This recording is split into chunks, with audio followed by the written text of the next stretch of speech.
ഒന്ന് എനിക്ക് എത്രയും പെട്ടെന്ന് അമല ഹോസ്പിറ്റലിൽ എത്തേണ്ടതുണ്ട്. പിന്നെ മറ്റൊന്ന്, ഈ ചേഞ്ച് എന്ന സിനിമ ഇന്ന് തിരിതെളിയിച്ചു. അതിൻ്റെ ഷൂട്ടിങ്ങും ഇന്ന് വെച്ചിട്ടുണ്ടെന്ന് പറയുന്നു. സമയം വൈകിയാണ് ഇപ്പോൾ ഓടുന്നത്. സിനിമ തൃശ്ശൂരിൻ്റെ ഈ നിറഞ്ഞ സദസ്സിനെ സാക്ഷിയാക്കി ഇന്ന് ആരംഭം കുറിക്കുമ്പോൾ വലിയ ഉത്തരവാദിത്വം ഇതിൻ്റെ ഡയറക്ടർക്കും ഇതിൻ്റെ പിന്നിൽ പ്രവർത്തിക്കുന്നവർക്കുണ്ട്.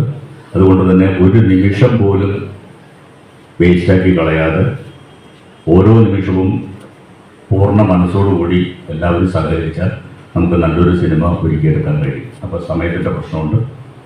പിന്നെ എനിക്ക് മുൻപേ കുറേയേറെ പ്രഭാഷണങ്ങൾ നടന്നു കഴിഞ്ഞു. ഒരു ലഹരി വിരുദ്ധ ക്ലാസ് തന്നെ ആയി മാറി ഈ പൂജ മേള എന്നുള്ളതാണ് സത്യം. സുരേഷ് ഗോപിയുടെ ശബ്ദത്തിൽ എനിക്ക് മുമ്പ് സംസാരിച്ച സാർ ഒരു നല്ല ക്ലാസ് തന്നെയാണ് നമുക്ക് എടുത്തത്. ജസ്റ്റ് ചേഞ്ച് എന്ന് പറഞ്ഞില്ല, അത് മാത്രം അല്ല, സുരേഷ് ഗോപിയുടെ ഒരു സ്വരമുണ്ട്. പ്രിയമുള്ളവരെ, ഞാൻ ഈ ഒരു 10-30 വർഷമായിട്ട് ഇത്തരം ബോധവൽക്കരണ നാടകങ്ങളൊക്കെ കളിച്ച് നിൽക്കുകയാണ്. എപ്പോഴും കളിച്ചുകൊണ്ടിരിക്കുകയാണ്. കഴിഞ്ഞ മാസം തൃശ്ശൂർ കോർപ്പറേഷൻ്റെ മുമ്പിലും ഒരു ലഹരി വിരുദ്ധ നാടകം, അത് ഞാൻ 15 വർഷം മുമ്പ് എഴുതിയതാണ്. ആ 15 വർഷം മുമ്പ് എഴുതി ഇന്നും അതിലെ ഒരു ഡയലോഗ് പോലും മാറ്റാതെ പ്രസക്തമായിട്ട് നിൽക്കുന്നു എന്നുള്ളതാണ് അതിൻ്റെ ഒരു സത്യം. പക്ഷേ 10-30 വർഷമായിട്ട് ഇത്തരം ബോധവൽക്കരണങ്ങളൊക്കെ തുടർച്ചയായിട്ട് നടത്തിക്കൊണ്ടും വലിയ പ്രയോജനമൊന്നും കിട്ടില്ല. ഇത് കൂടുതൽ നല്ലത് ഒരർത്ഥത്തിൽ പറഞ്ഞ് അതിനൊരു പ്രൊമോട്ട് ചെയ്യുന്ന പോലെയൊക്കെയായിട്ടാണ് തോന്നിയത്. എന്നിപ്പോൾ നമ്മളിവിടെ പ്രതിജ്ഞ എടുത്തു, ഞാൻ ചിലർ നെഗറ്റീവായിട്ട് കാണരുത്, അതിൽ നമ്മൾ പറഞ്ഞ കാര്യങ്ങളൊക്കെ മദ്യം, മയക്കുമരുന്ന് എന്നൊക്കെ പറഞ്ഞാൽ മദ്യത്തിൻ്റെ കാര്യത്തിൽ അങ്ങനെ ഒരു പ്രതിജ്ഞ എടുത്ത സർക്കാർ വിരുദ്ധമാകുമോ എന്നുള്ളൊരു ഭയം എനിക്കുണ്ട്. എന്നാലും നമ്മളത് എടുക്കേണ്ടതുണ്ട്. പിന്നെ ഒരു സങ്കടം എന്താണെന്ന് പറഞ്ഞാൽ ഇന്നത്തെ ഈ പ്രഭാഷണമൊക്കെ നമ്മൾ ഒരു 10 സിനിമ കാണുന്നതിന് തുല്യമാണ് ഒരു പ്രഭാഷണം, ഇതുപോലെയുള്ള പ്രഭാഷണം കേൾക്കേണ്ടത്. പക്ഷെ സത്യത്തിൽ അത് നമ്മളൊരു യുവതലമുറയല്ലേ കേൾക്കേണ്ടിയിരുന്നത് എന്ന് തോന്നിപ്പോയി എനിക്ക്. ഒരു 20 വയസ്സിന് ചോടെയുള്ള ആരും തന്നെ ഈ സദസ്സിലില്ല. എന്നാൽ നമ്മുടെ വീടുകളിലൊക്കെ ഉണ്ട്. നമ്മുടെ മക്കളായിട്ടോ മരുമക്കളായിട്ടോ ആൺകുട്ടികളും പെൺകുട്ടികളും ഒക്കെ നമ്മുടെ വീടുകളിലുണ്ട്.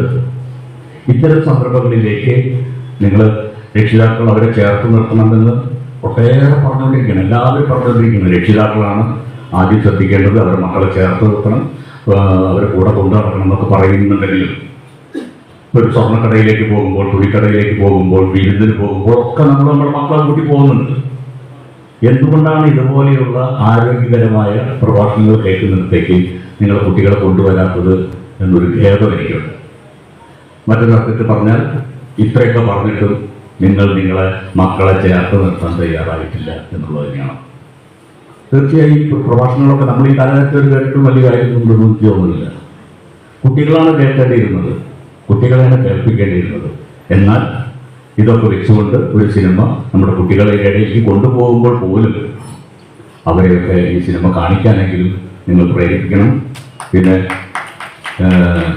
ചേച്ചി എന്ന ടീം തൃശ്ശൂരിൻ്റെ സ്വന്തം സിനിമ, അത് തൃശ്ശൂർക്കാരുടെ ഒരു സിനിമയാണ്.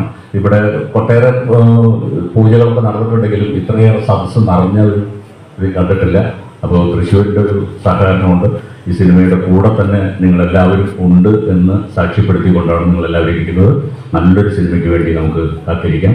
അത് ജനനന്മയുള്ള സോഷ്യൽ കമ്മിറ്റ്മെൻ്റുള്ള ഒരു സിനിമയാകുമ്പോൾ ഏറെ പ്രസക്തിയുണ്ട്. അതിനുവേണ്ടി നിങ്ങളുടെ എല്ലാവരുടെയും സഹകരണവും പ്രാർത്ഥനയും ഉണ്ടാവട്ടെ എന്ന് ആത്മാർത്ഥമായി പ്രാർത്ഥിച്ചുകൊണ്ട് തൽക്കാലം നിർത്തുന്നു. നന്ദി.